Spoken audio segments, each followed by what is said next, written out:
The drama series kicks off in a small town called Hawkins. It's November 1983. Inside the main Hawkins lab, a scientist is sprinting down the hallway, absolutely terrified. He jumps into an elevator, but before the doors can shut, something yanks him upward and he disappears. Yup, off to a wild start. Next, we meet the four friends who are the heart of the story: Mike, Will, Dustin, and Lucas. They're hanging out at Mike's house deep into a board game session. But their fun gets cut short when Mike's mom comes home and tells them to wrap it up. So they call it a night and everyone heads out. On his way out, Dustin tries talking to Mike's older sister, Nancy. She straight up ignores him, like always. It's dark outside when the boys are heading home. Will is biking alone when he suddenly sees a creepy shadow figure on the road. Freaked out, he pedals faster, but in the panic, he crashes his bike. Will ditches it and runs to a nearby shed. He grabs a gun, points it at the door, scared out of his mind. And then, boom, Will just vanishes. The next morning, we meet Will's mom, Joyce, and his older brother, Jonathan. Joyce realizes Will never came home. They didn't notice earlier because both were working the night shift. She panics and immediately calls Mike's house. But Mike's mom says Will already left the previous night. Joyce gets even more worried and scolds Jonathan for not telling her about his night shift. Jonathan calms her down, saying they'll find Will soon. Joyce heads to the police station and report to Will missing. The chief, Hopper, is an old friend of Joyce. He tells her not to freak out. Maybe Will is at a relative's place or his dad's house. Hawkins is a quiet town. Nothing crazy ever happens, he says. Still, Hopper starts the search. The next day, Will's friends show up at school, thinking maybe he just walked in late. Meanwhile, Nancy and her friend are talking about Steve, the cool guy of the school. Back at Hawkins' lab, the director, Dr. Brenner, arrives to investigate the missing scientist. He talks about something that came through a strange gate from another dimension. The eastern wing is sealed off so the creature can't escape. Dr. Brenner also asks about a missing girl. She somehow used the chaos to sneak out of the lab. We see that girl arrive at a local diner. She looks exhausted and starving, so the owner gives her food. She seems strange, quiet, hair shaved off. When the owner gently asks her name, she simply says, 11. He's confused. Who names her kid 11? He tries asking where she's from, but she barely speaks. The owner calls the police to help her, but before they arrive, 11 uses her telekinesis to shut off a fan with her eyes. Yup, she's got legit powers. Hawkins' lab workers get the call about 11's location and rush to the diner. She manages to escape, but the owner isn't so lucky. The lab people kill him. Meanwhile, Hopper and his team continue searching for Will and find his abandoned bike in the woods. At home, Joyce calls Will's dad. This whole time, her phone is being tapped by people from the lab. That night, a search team spreads out. Will's three friends sneak out too, determined to find Will. While searching in the rain, they suddenly run into 11. Back at Joyce's house, the phone rings. Joyce answers and hears weird static and creature-like noises. Deep inside the noise, she hears Will breathing and calling, "Mom." Before she can respond, the phone blows out from an electrical surge. She's freaked out but convinced Will is alive. Mike takes 11 home and hides her in his basement. Through gestures, she tells him she's running from bad people. Slowly, Mike and the guys bond with her. They soon learn she has superpowers and that she somehow knows Will. When she sees Will's photo, she points to him and tries explaining that he's hiding from a monster. Meanwhile, Joyce tells Hopper about the call. She heard Will breathing. Hopper doesn't buy it and assumes she's imagining things due to stress. But when he checks Will's dad's house and finds nothing, he starts thinking something weird may be going on. At the lab, Dr. Brenner listens to all of Joyce's phone calls. It becomes super clear these people are tied to Will's disappearance. We then get a flashback. Dr. Brenner isn't just 11's handler. He's basically raised her in a lab, testing her psychic abilities for years. That night, Nancy goes to Steve's house for a party. Her friend Barb suddenly disappears, taken by the same monster. Jonathan goes into the woods looking for Will and accidentally takes photos of Nancy, Steve, and the party, including Barb right before she vanished.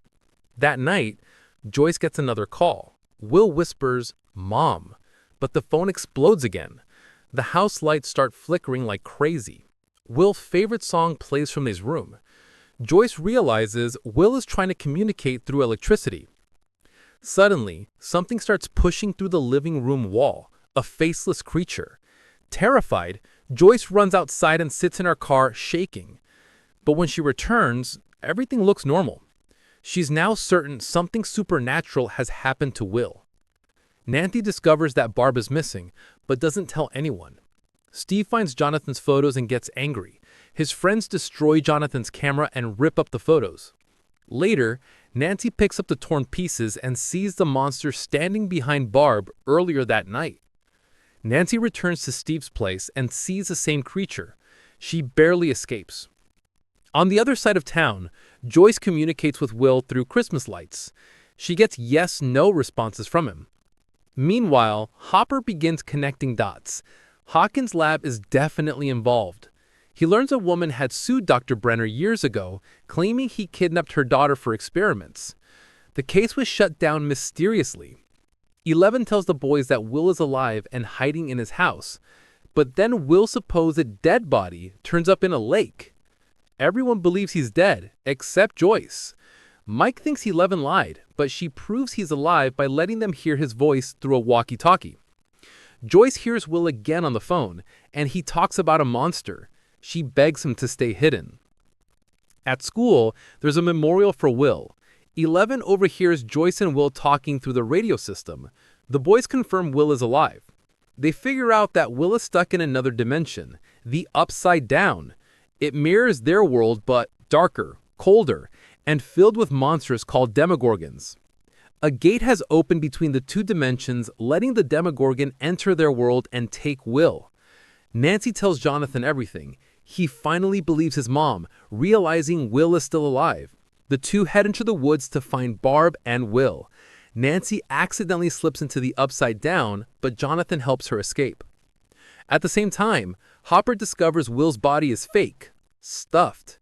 He confronts Joyce, telling her she was right. They team up. Hopper and Joyce visit the woman who sued Dr. Brenner. They learn Brenner took her daughter at birth, claimed she died, and experimented on her. That daughter is actually 11.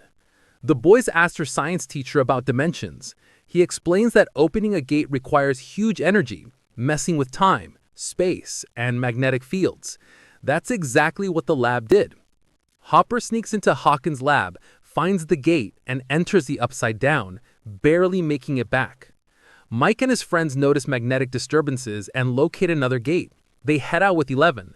But 11 misleads them because she realizes the gate is inside Hawkins' lab, the place she suffered. She doesn't want her friends to be hurt. The boys think she betrayed them, and Mike gets angry. 11 runs away, steals food, and uses her powers to escape a store owner. Later, the boys realize 11 lied only to protect them. The store incident alerts Brenner. He storms Mike's house. The kids run and hide inside a school bus until Hopper finds them and takes them to Joyce's house. Joyce and Hopper now know 11 is the missing woman's daughter. Using 11's powers, they locate Will inside the Upside Down. Joyce and Hopper go to Hawkins' lab and demand to enter the gate. Hopper makes a deal with Brenner. Let them in, and he'll give up 11's location and keep the lab's secrets. Brenner agrees. Meanwhile, Nancy and Jonathan set a trap using blood to lure the demogorgon. Steve shows up, sees them together, gets jealous, but ends up helping when the monster attacks. The demogorgon falls into the trap, and they set it on fire, burning it badly. Joyce and Hopper find Will in the Upside Down and revive him. At the school, Brenner catches 11, but the demogorgon suddenly invades the building. 11 kills many soldiers, but the monster kills Brenner. It finally finds the kids, but 11 uses all her remaining power to destroy the demogorgon. She disappears along with it. Will is back, but traumatized, recovering in the hospital. A few days later, he coughs up a slimy creature, like a slug, and briefly sees the upside down again, but keeps it secret. In the final scene, Hopper leaves Eleven's favorite snacks in a hidden box in the woods, hinting she might still be alive. And just like that, Season 1 ends.